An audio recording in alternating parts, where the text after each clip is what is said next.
Welcome, and thank you for tuning in to SM Enlightenment Radio or TV, or listening to the Two Healthy Chicks podcast. I'm Ayana. And I'm Jenny. And we are two healthy chicks providing simple life hacks on this journey to healthy living.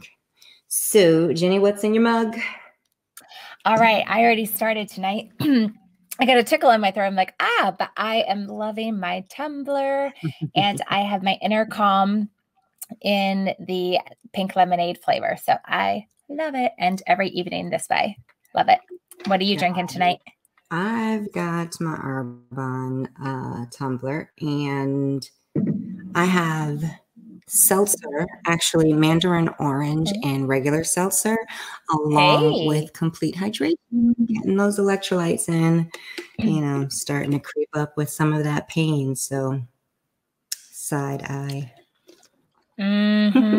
Definitely get those electrolytes in. Very nice. Wow. I am excited for our topic tonight. It is a very interesting topic and a very neat, and it's gonna cause us to really think. And just what we're talking about tonight is improving our health by being a participant in life, meaning don't stand on the sidelines and watch everyone doing things, but actually get into the action. And what does that look like? What does that mean? So we're going to be unpacking that tonight. Yeah, I think that you will be pleasantly surprised to find out exactly how this can impact and affect your life. So we will dive into the importance of doing life in community, the benefits, and the examples of group therapy in various settings. And it's not what you think. So I would recommend sticking around. Yes. And I'm super excited because we have an amazing guest this evening. This isn't going to be just the two of us sharing tonight. We are going to be joined by Teresa Moerer. And this is awesome. Teresa is an author, a coach, a consultant, and a speaker. Her book, which is based on a 35-year career as a physical therapist and experience caring for her parents, is out now. And during her multidisciplinary group therapy efforts in skilled rehabilitation, she developed a framework around groups for building the body, brain, and spirit to achieve superior mobility and personal life. I think we can all use that. She now uses scientific, research-based interventions to teach others the therapeutic benefits of face-to-face group interactions, therapeutic activities, and health strategies. Teresa and her husband live in Iowa and have 3 grown children, and she loves spending time with her family, gardening, cooking, and oil painting in her spare time. So please welcome Teresa Moerer. Hi. Hello, welcome. Yeah, I'm excited to be here also. And thank you, Jenny and Ayana, for having me tonight. This is wonderful. Absolutely. Yes, so excited. So do you have anything you want to add as far as who you are and a little bit about your background, maybe that I didn't share, or something you wanted to highlight from what I already shared with the audience about you? Yes, yeah. Well, I do like people to know I've been a physical therapist for 36 years. So I have a lot of clinical experience. And Jenny was right. Like when I did this multidisciplinary group therapy, it really, really kind of, fed my creative side. I am a creative. And, sometimes physical therapy is not creative. So I had to find something that would really be fun and interesting that I could share with patients. So I put a framework around it, and I wrote a book for caregivers and the aging after I had practiced this for almost 15 years. I also took care of my own parents and helped others with their parents. So I just wanted to share my information with the world. And it's kind of my mission now to get out to, therapists and caregivers and the aging, how to have this proactive lifestyles, with the strategies, and also bring in that group interaction. And I just think it's vital. And we'll talk about how vital it is for our health. Yeah. And I think it's great too, because I think this is the perfect segue connection for your area of expertise and how this can benefit our listeners, because while your expertise is in the area of physical therapy, like you said, and what you have learned and then now actually actively teach to physical therapists and occupational therapists and speech therapists, I love it because what you have learned and what you share with them can be applied to us, the average person, those of us listening to this podcast. And this is why it's going to be a very interesting and I think a very helpful conversation tonight, because it's going to be able to provide so much benefit to our listeners, no matter where we all are in life, what stages we are in life, that we can apply these things to our everyday lives as well. Mm-hmm. Yes. And I know we were going to start out with this theme of, and what I would like everybody to do is picture in their mind a setting that they just love. It might be the beach or the mountains or, a sunset or even a big city. Where do you love to be? And then, put this into your mind that somebody has taken you to this place and said, look at this vision. And I want to ask you what you're going to do. Are you going to take a picture of this vision, or are you going to step into that vision and actually participate in it and do something with it and enjoy it and have that experience? And that's what we're going to be talking about tonight, is having the experience. Yeah, I like that. I can actually see myself before you said, what are you going to do with it? In my head, I'm like, jump in the water immediately. Mm-hmm. And I'm like, take a picture. Well, I need to listen closely tonight.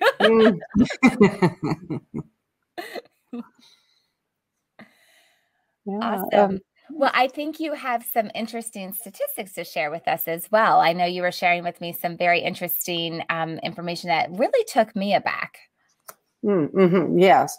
And really, there is really scientific evidence that shows social isolation can lead to chronic illness. It does. It leads to chronic illness.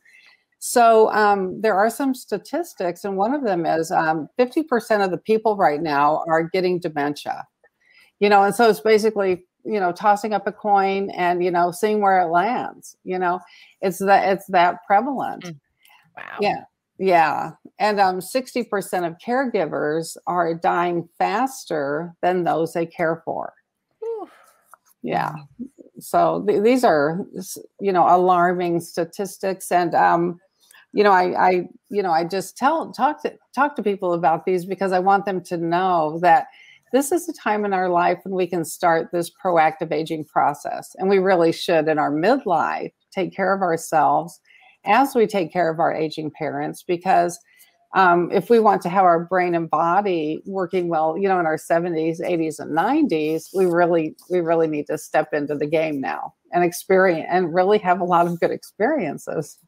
Mm-hmm. So do you think those statistics are related to caregivers solely pouring into those that they're caring for, and not pouring into themselves? What do you think those statistics are attributed to? I do. I think it's a very stressful time for caregivers.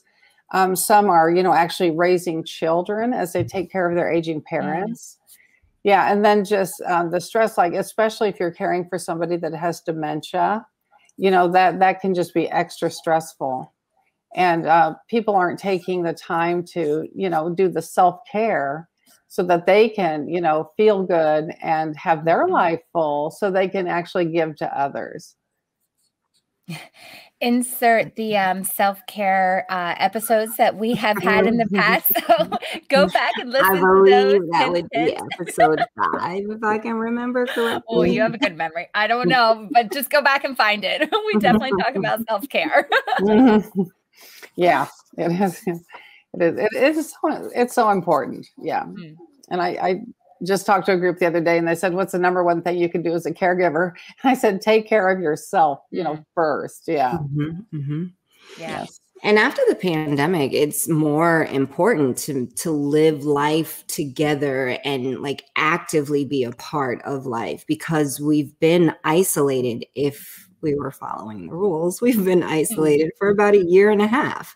And that's just not natural. I know definitely for our children, it is much of a struggle, especially if you're a single child. So it's no different. Like the concept is no different for adults. Mm-hmm. Right. Sure. Yeah. Mm-hmm. Absolutely. So then let's talk about the benefits then of doing life in community, in groups, and just connect these dots that you just shared with us about the social bonds and our health. And I know you have a really great list for us. So we are going to let you just go ahead and start going through it and share with us what are these benefits to our health, to our lives that we gain from doing life in community, in groups together? Okay. Yes. And I think the first one I love to talk about is just being face-to-face, having a face-to-face interaction. And when you have that face-to-face interaction, you actually emit hormones into your body that make you more empathetic. And, oxytocin, the love hormone, you feel better about yourself. You're more loving, giving. And that leads to even like decreased anxiety. There are so many positive things about that. But being face-to-face with people actually bolsters your immune system. And, basically what we're looking at now is this social isolation, like you were talking about, Ayana. And what that does is it causes loneliness. And 50% of the people in America are saying they're lonely. And those are the people that are getting the chronic illnesses, or some of them. They're more apt to get chronic illnesses. So, and it's been the people, like, again, you said, the pandemic, a lot of people are telling me now, my mom just isn't the same, same person she was a year ago, or my dad isn't functioning well. Now he has dementia. I mean, he was driving himself to the store and, and out to brunch and everything. So real big changes this year. But also the social isolation, we all were born with a set of genes, our genetic disposition, but how our genes are expressed is kind of up to us. And when we are socially isolated, our genetic expression is not good. We need to be putting positive things in our life and positive experiences to have a really good genetic expression. So they're finding out that, again, the immune system is the genes that take care of the immune system are not functioning, but the genes that can lead to the chronic illnesses are functioning. So it's fascinating. Yeah. Fascinating. Yeah. And, it just makes you want to get out in a group. And I told people, I'm like, you belong to a group before the pandemic, go back to that group. And if you weren't, go find a group of people or a community, and it's a face-to-face, they call it the village effect, or, and what it is it's the people around you that you've been around for years, and it's the grocery store you go to, and it's the library, and it's, the church and everything. And that is your village, and that's what supports you, and your brain and your genetic disposition. So it's just so important. What I teach patients and therapists are, the many, many benefits. But okay, so being in a group of people, and I have therapists actually, get the groups together and do therapeutic activities. And when they do therapeutic activities, it's just, you already have those neural pathways in your brain. So all you have to do is tap into them. Say, like, if you had a stroke and your left arm isn't working, it would take, if you just did a regular exercise, you would have to reach up. Say you needed to reach up into the cupboard. You'd have to reach up 400 times to relearn that. Or if you did the therapeutic activity, which could be anything from, batting a ball, or even like reaching up into a cupboard, or doing some type of activity that it would take you 12 times doing that. Wow. Yes. So therapeutic activities, like I said, the pathways are there. You're going to tap into the pathways. And but there are times you have to make new pathways. And again, doing this in a group is a wonderful, wonderful way to do it, because you can actually do two things at once. You know, I know they tell us it's more fun, right? Yeah, it is. It really is. Yeah. And, you know, it's just, you know, I think, you know, it builds people's confidence. They get to become teachers in the group. They can teach others in the group. They learn from the group. You know, there's been times when I'm working with patients and they just say, I don't want to do therapy. And they see me coming and they're like, I don't want that therapist to come, you know, and take me to therapy, you know. But yeah, when they join the group, you know, they have fun, they have, you know, similarities and things like that. So, you know, it is a fun time. And we're going to be talking about some fun groups, you know, in the second half of this, you know, and so we can kind of unpack that. But, tell us about the, I know you were sharing the neuroplasticity and the cognitive reserve. I thought that was really fascinating. Okay. Yes. Yeah. And actually, and like I said before, like at our age, we need to start developing our brains so that they'll be there. So it's kind of like developing a muscle, and it's called cognitive reserve. And that's kind of how you build up your brain. You build it up with this reserve, kind of like a muscle. So it will be there for you when you get, you know, into your later years. So I tell people, I say, kind of think about a gas tank. And if you want to make it miles and miles down the road, you're going to fill up the gas tank, you know, to full, you know. And that's what we want to do with our brains. We want to, you know, challenge them daily with, you know, brain exercises and body exercises.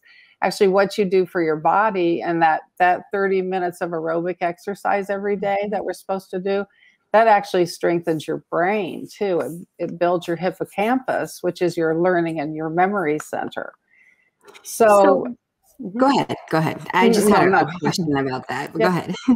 Yeah, no, I was kind of done.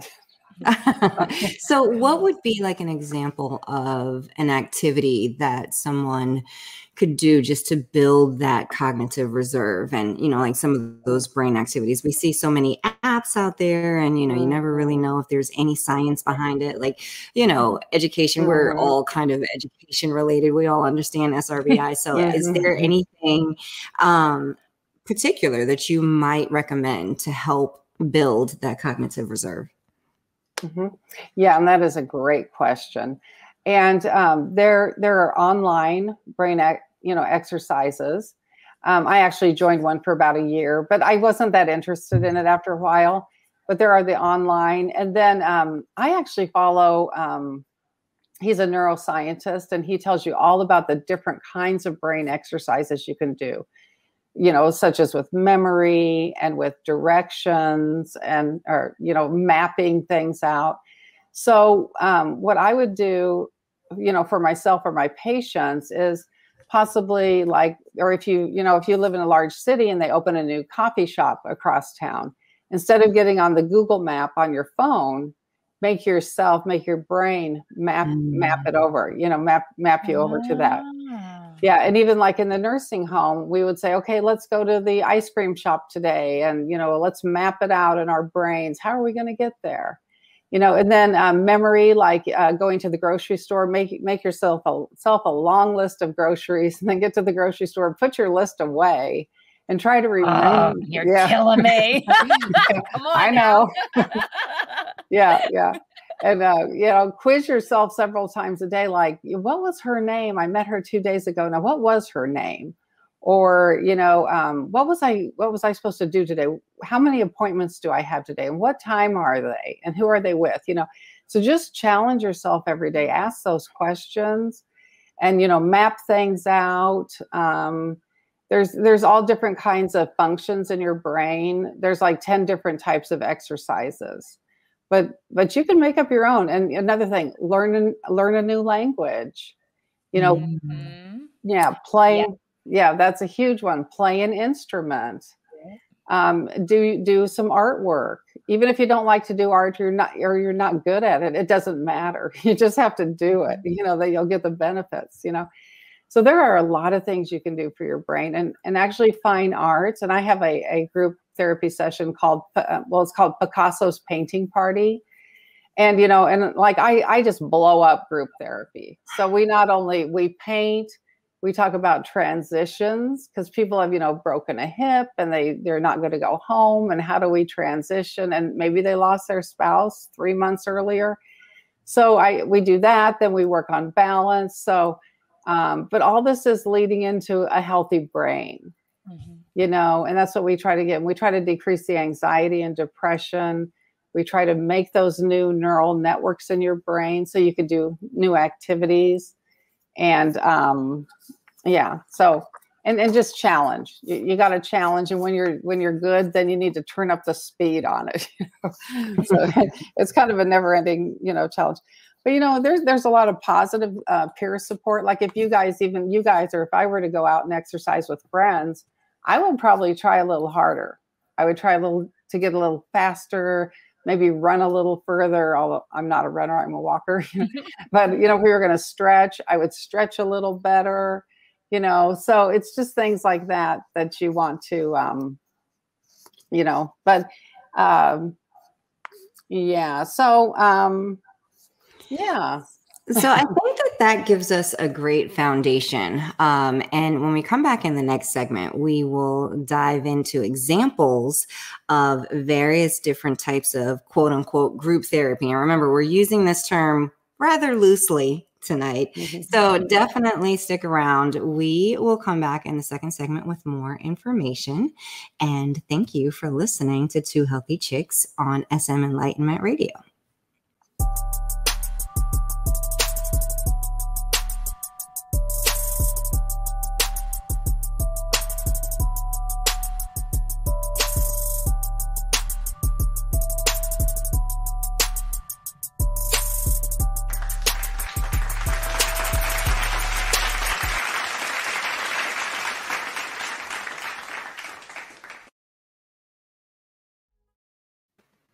Welcome back, and thanks again for tuning in to SM Enlightenment Radio or TV or the Two Healthy Chicks podcast. I'm Ayana. And I'm Jenny. And we are Two Healthy Chicks. Tonight we're talking about the multiple benefits of living life in a group and being active in life, doing life with people, etc. And we have our guest, Teresa. You've given us so many examples and reasons of why this is so important, and just making sure that we're thinking. I was about to say cognitively thinking, but then thinking, that doesn't make sense anyway, but thinking about how intentional we're being throughout life and just preparing our mind for those later stages, especially if we happen to be those caregivers, and how self-care is important, just to kind of recap the last segment. So let's move into what this looks like and exact examples of how we can be more active in life and actually jump into that scene that you described for us instead of taking the picture. I would like to talk about a quote, and and I love education. I don't have an education degree, but being a physical therapist, I kind of feel like an educator, and I love it, But I saw this quote from Maxine Green, and she is an educator. And she says, I'll tell you the secret of good teaching. Make possible an experience without predetermining what that experience will be. And I think if we take that and apply it to our own lives, we can even set up experiences for ourselves, but we don't have to predetermine the outcome. We're going to really just get in there and have this experience and just see how it affects our bodies and our brains and our spirit. But we can also do that for other people. And that's why I talk about these like family experiences or community experiences where we can set up some fun activities with each other. And I'll talk about some of those. And again, I'm going to tell you a little bit about, might have to actually read, there's another list here, but this is how you as a person, as a parent or a caregiver or a friend or whoever you are to this group of people, how you can positively influence an experience. And so you want to set this experience up.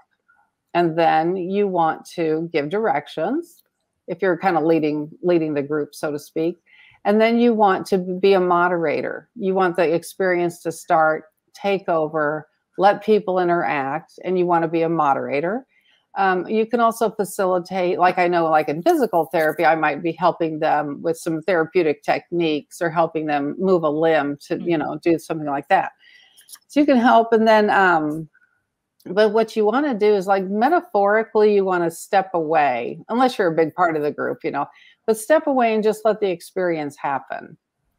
And then, again, you want to let go of the outcomes. You want to be open-minded. You want to kind of go with the flow of the group and, kind of interject when you can to bring the group, if somebody says something that's, really, worth repeating and talking about, you want to promote that. And just, that's how, we, I guess what another thing you want to do is just build on the interactions if you can, again, without predetermining the ending. Yeah. And I think something else that you had said that I thought was really interesting too is thinking about that as a leader of a group, or especially for me as a mom and doing activities for my kids and my family, thinking about the different intelligences or interests that are represented as well in your group, in your family. And I thought that was really fascinating. Yes. And I love to teach that. It's Howard Gardner's multiple intelligence theory. And you can figure out, strengths and weaknesses and bring that into the group experience. So yeah, Jenny, I love that. Yes. Yeah. Very powerful. And and then, at the end of your experience, you want to celebrate. You want to celebrate any little win that you can, because your brain loves that. We like celebrating here. Celebrate, and you get that dopamine, dopamine in the brain, and that actually helps with the neuroplasticity, and it helps you learn. So always celebrate the little wins, no matter how little they are. I love it. Yes. So now I just want to talk about a few different examples. Oh gosh. Yeah. Again, nurturing strengths and building up weaknesses. And, even in some of the people that I see that are at risk of falls, well, they may not have a lot of good body awareness. So we just need to practice it.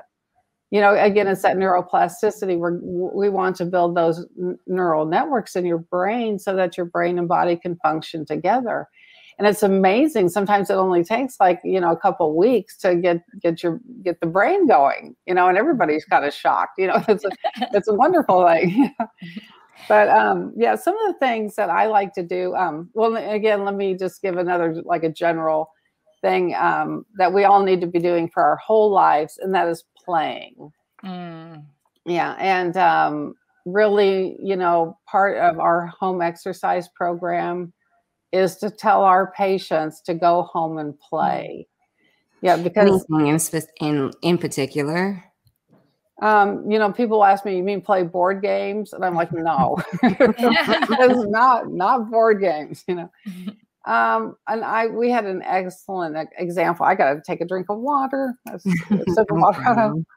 Well, I'll just interject too. This is why I'm such a huge proponent for my kids. Just go outside and play. Just go play. Just go outside. Yes. I don't want to see you. Go. Right. I love you dearly, but get outside. Yes. Yeah. And that's exactly what you want to do. Because when you play like that, you solve problems, you find problems, you solve problems, you become creative. Again, excellent for your brain, excellent skill to take into your future, to be creative. That's a skill you learn and you practice, and it's just like risk taking. I teach people how to take risks every day. Not like major risks, but just little risks. Again, it builds your brain, because I'm saying, do you want to be the boss of you the rest of your life? You need to take some risks and, put yourself out there a little bit. So but we had the other evening, we had a little party. One of our neighbors is moving. So we had to get together in our backyard, and everybody stayed. We haven't been together for over a year, so everybody stayed around a long, long time. Yeah. Well, there's probably 12 adults and 11 children. Well, those 11 children played, and and they just played all evening long. And you can see they're going from yard to yard, and, they're all over the place, and they were walking through my rocks and my hosta bed. I was thinking, gosh, I hope they don't get hurt. And they didn't, but that was a little bit of a risk, and, especially at night the evening fell, the sun fell, But anyway, that was playing. And I said, those kids are playing. They don't have any toys.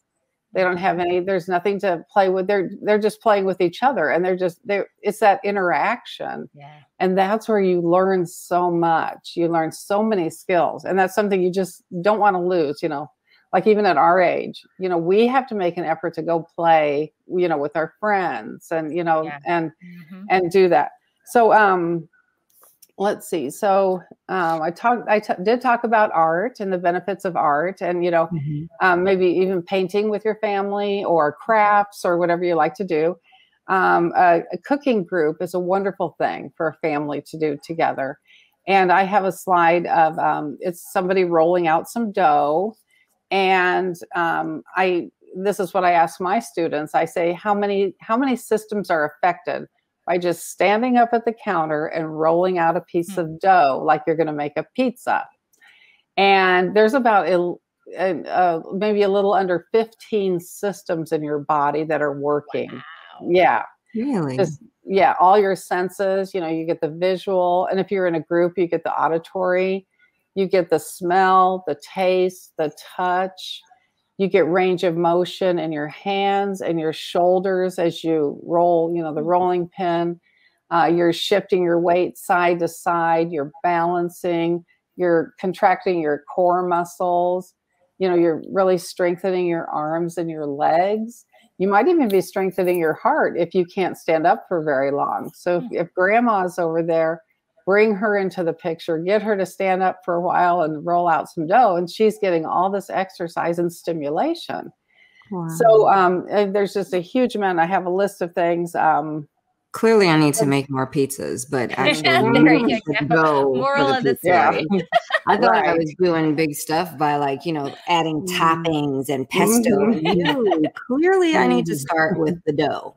So and that makes me think too, you don't realize how many things, like you just said, Teresa, how many things are affected with small things that you do until you get sick or injured or you can't, just the silliest little, you pull a muscle and then just to do anything or you get a cold and just to move anywhere or, just anything. It's just it's a lot more difficult than I realized. Right. Yeah. Yes. Yeah. Or if you're even in bed a couple of days and have to get up, or I always know that first time I garden in the spring and I'm like, wow, some muscles I haven't used all winter here. Yeah. So, and then that's the thing, don't stop, keep going, keep, push through it and really make yourself, challenge yourself, and that's another thing that we can help, even and I know you guys have clients, I have clients. Those are things that, we need to help them with, it's just, and even really our clients too. I mean, if we're trying to help them with stress, even maybe recommending, hey, you just need to get out and, do something fun or go play or go release, have your anxiety, but some of the obstacle course.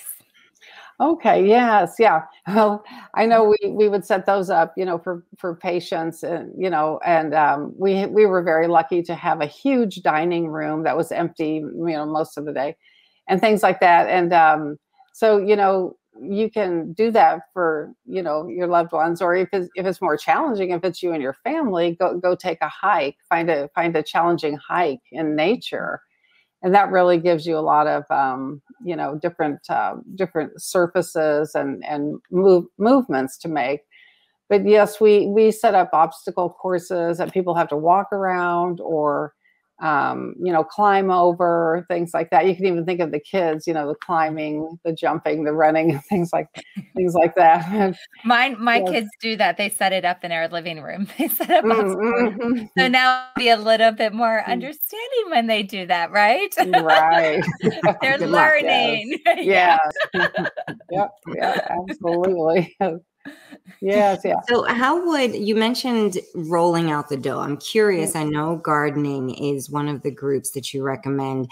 What would you say gardening, how many things are we employing by gardening aside from obviously the cognitive? Mm-hmm. Yes.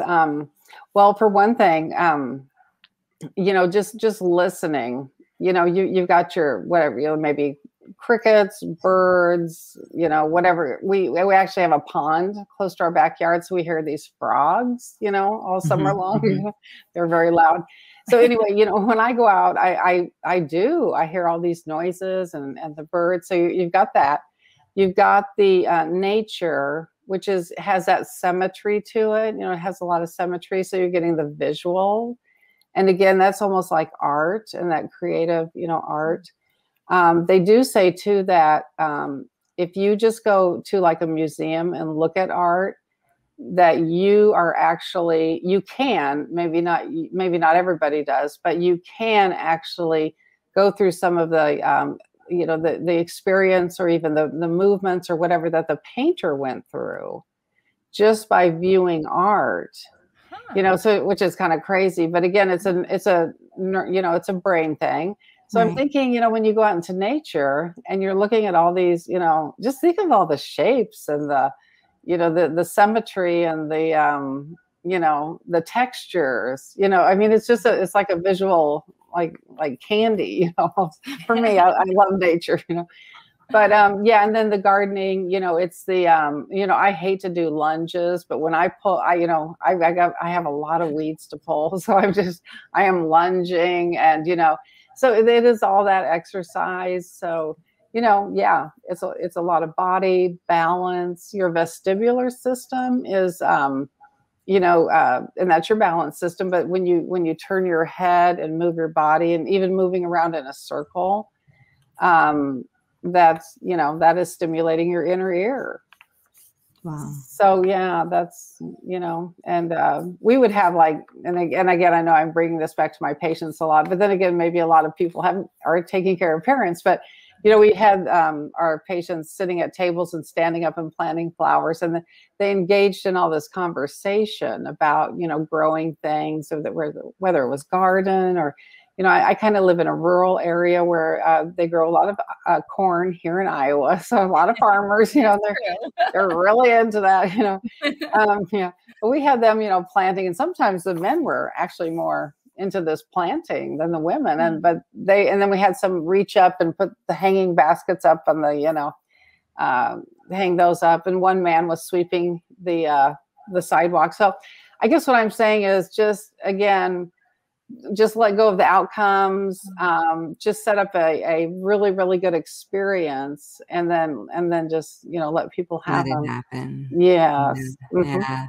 I like that. I think that the overarching, or what I'm getting, and, Jenny, chime in if you got something different.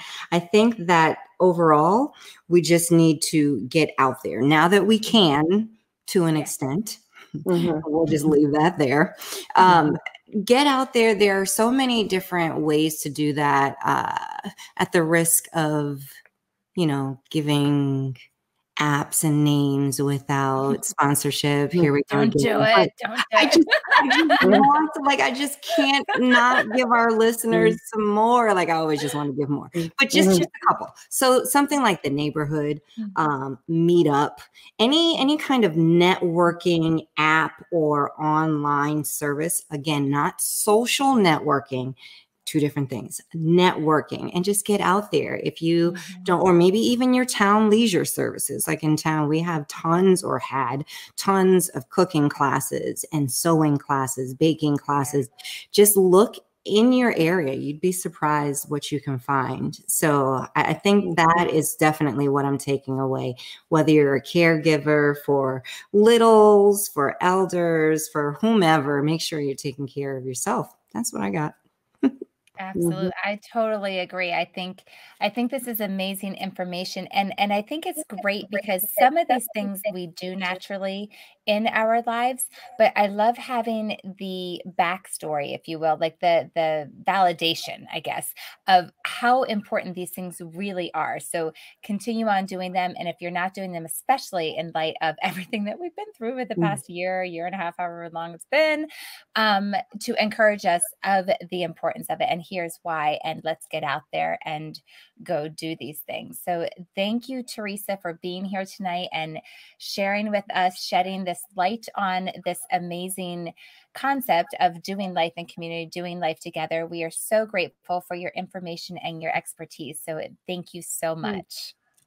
Thank you for having, thank you for having me. Yeah, it's great to be with you guys. Absolutely. Thank you. Awesome. Oh, so good. That was a lot of information, like things that you would know. Who would have thought rolling dough? Right? Like, what? I mean, we were making pizza. Seriously, I think Sykes is probably going to look at me when I have like 3 heads when I tell him, yeah, no, we're going to make the dough also. And he's probably going to say, never, just forget it. Forget it. You ruined it. Just forget it.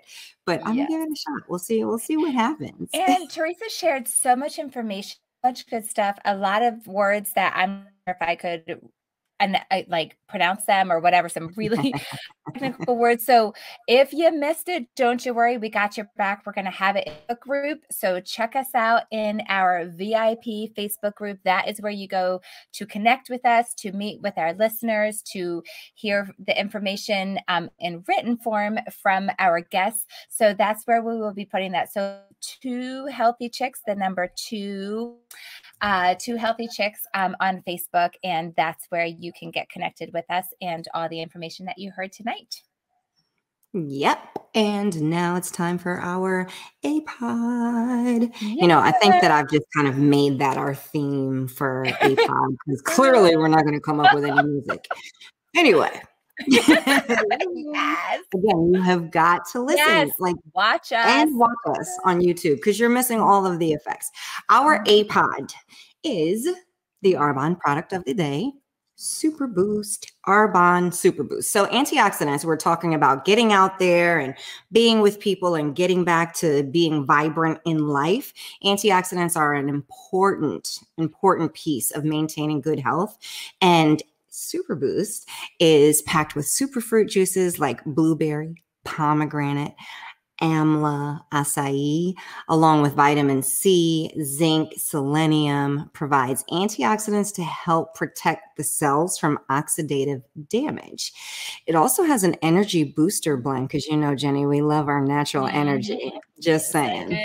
You wonder where we get all this bubbliness from.